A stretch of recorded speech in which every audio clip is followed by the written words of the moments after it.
سفلی جادو کے اثرات، چکوال سے ارسال کردہ عملیات میں مبتلا خاندان کا قصہ۔ تیسرا حصہ ہم سماعت کریں گے۔ تب میں نے پوچھا، تم کون ہو اور ان لوگوں کو کیوں تنگ کر رہے ہو؟ اس نے کہا، ہم 9 ہیں، 3 اور 6 ادھر ہیں۔ اس نے دروازے کی طرف اشارہ کیا، یعنی ان دونوں لڑکیوں کے ساتھ بھی 3 جن تھے۔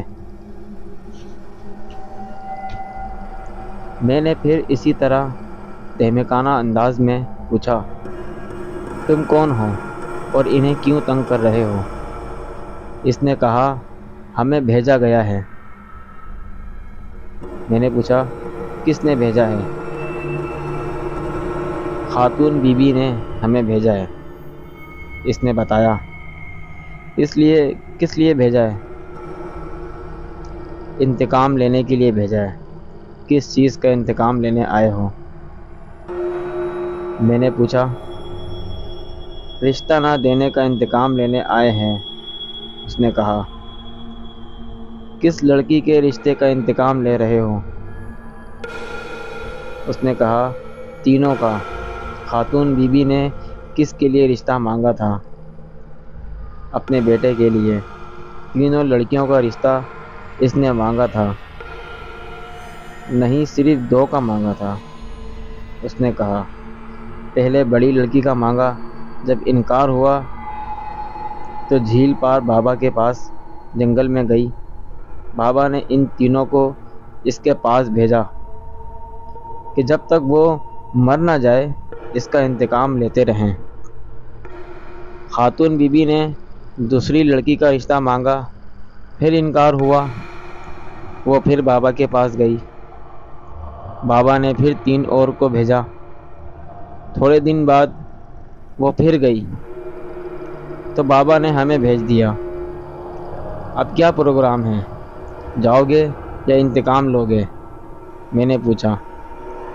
جب تک بابا جی نہیں بلائیں گے ہم انتقام لیتے رہیں گے، اس نے آنکھیں مٹا کر کہا۔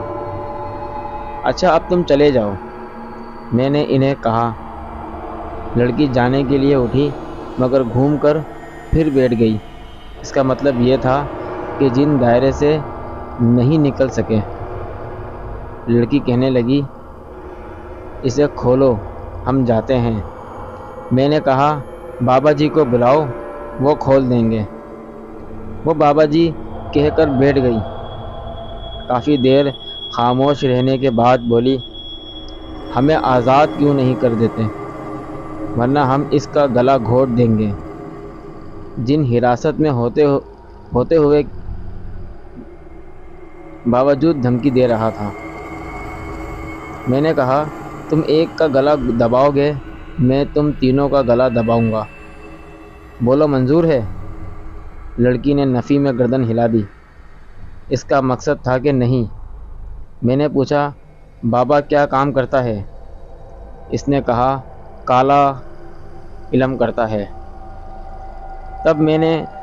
تب مجھے اندازہ ہوا کہ ان پر کالے جادو کے زور سے جن بھیجے گئے ہیں، اور یہ جن بھی غلیظ قسم کے ہیں۔ میں نے حیات سے کہا، کہیں سے آدھا پاؤ کالی مرچ لے آؤ۔ وہ اٹھ کر چلا گیا۔ تھوڑی دیر بعد اس نے مرچیں لا کر رکھ دی۔ اب میں نے اسے کہا، ایک انگیٹھی میں کوئلے جلا کر لے آؤ۔ تھوڑی دیر بعد وہ بھی آ گئی۔ میں نے اور جاوید نے مل کر 41 دانوں کی 3 ڈھیریاں بنا دیں۔ جاوید کو میں نے کہا وہ انگیٹھی میں آگ بجھنے نہ دے۔ اب میں تسلی سے بیٹھ گیا اور لڑکی کے ذریعے جنوں کو مخاطب کیا کہ وہ کوئی اور آخری فیصلہ کر لیں، مجھے بتائیں۔ لڑکی نے سر کے اشارے سے انکار کیا۔ میں نے انہیں آخری بار کہا، بابا جی کو بلا لو تاکہ وہ تمہیں بچائیں۔ اگر ایسا نہیں ہو سکتا تو چلے جاؤ۔ ورنہ میں تمہیں جلا کر راکھ کر دوں گا۔ لڑکی خاموش بیٹھی تھی اور کوئی جواب نہ دیا، تو میں سمجھ گیا کہ جن جانے والے تو نہیں۔ میں نے اندازہ لگا لیا کہ وہ کالے علم والے تھے اور اس طرح ماننے والے بھی نہیں تھے۔ میں نے کالی مرچ کا ایک ڈھیر سامنے کیا، پھر ایک مخصوص آیت کا ذکر کرنے لگا۔ اب ان پر ترس کھانے کا کوئی فائدہ نہ تھا۔ میں نے پڑھنا شروع کر دیا اور ایک ایک دانہ انگیٹھی میں پھینکنے لگا۔ جب میں 20-25 دانے جلا چکا اور فضا میں ناگوار سی بو پھیلنے لگی تو شازیہ کے بدن میں حرکت سی ہوئی اور اس نے چیخنا شروع کر دیا، بس کرو، بس کرو، میں جاتا ہوں۔ مگر میں نے ایک نہ سنی اور ان کی آہو بکا سننے کا کوئی فائدہ بھی نہ تھا۔ اگر کوئی عمل جانتا ہے تو اسے پتہ ہوگا کہ آدھے جلے کو چھوڑ دینا کتنی بڑی نادانی ہے۔ لڑکی یعنی جنوں کی چیخ و پکار جاری رہی۔ بالآخر میں نے آخری دانہ بھی آگ کے سپرد کر دیا اور سکون کا سانس لیا۔ بدبودار دھوئیں سے پورا کمرہ بھر گیا تھا۔ جب تھوڑی دیر بعد دھواں ختم ہو گیا تو شازیہ پر سوار 3 جنوں میں سے ایک راکھ بن چکا تھا۔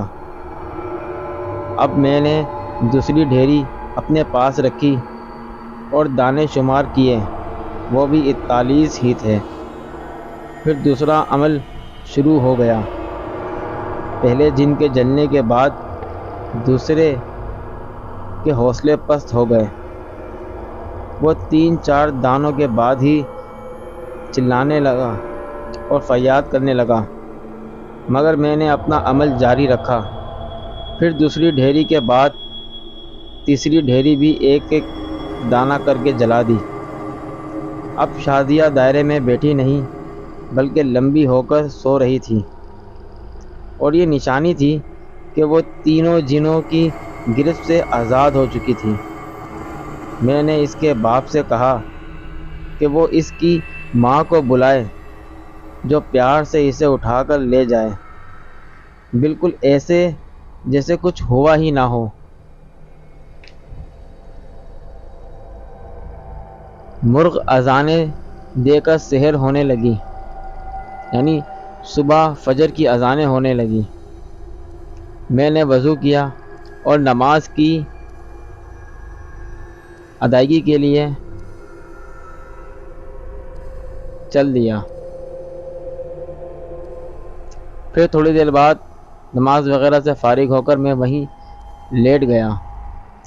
جاوید سے کہا کہ وہ سو جائے، پھر اس نے بھی نماز ادا کی اور سو گیا۔ پتہ نہیں 10-11 کب بج گئے۔ مجھے حیات نے جگایا اور سرگوشی میں بتایا کہ خاتون بی بی کی بیٹی آئی ہوئی ہے، عائشہ اس کا نام ہے۔ میں نے اٹھ کر منہ ہاتھ دھویا، پھر میں نے اور جاوید نے مل کر ناشتہ کیا۔ تب حیات نے کہا، وہ لڑکی عائشہ آپ سے ملنا چاہتی ہے۔ وہ شازیہ کے پاس اندر آ گئی۔ بڑے چاؤ اور لگاوٹ سے اس نے میرا شکریہ ادا کرتے ہوئے کہا، آپ نے ان لوگوں کی مدد کر کے بڑی نیکی کی ہے۔ پھر وہ ادھر ادھر کی باتیں کر کے چلی گئی۔ میں سوچنے لگا کہ انسان کتنا منافق ہوتا ہے۔ وہ اپنی ماں کے کیے پر ذرا نادم نہیں تھی، بلکہ وہ سمجھ رہی تھی کہ جیسے ہم لوگوں کو کسی بات کا علم ہی نہ ہو۔ جب وہ چلی گئی تو میں نے حیات محمد کو بلایا، اسے پاس بٹھا کر سمجھانے لگا کہ اس لڑکی اور اس کی ماں پر سخت نگاہ رکھو اور ان کے ہاتھ سے کھاتے پیتے وقت مکمل احتیاط برتو، ایسا نہ ہو کہ پھر کوئی حرکت کر بیٹھیں۔ اس وقت 11 بج رہے تھے۔ میں چاہتا تھا کہ ظہر سے پہلے اگر ایک اور لڑکی بھی آزاد ہو جائے تو زیادہ بہتر ہے۔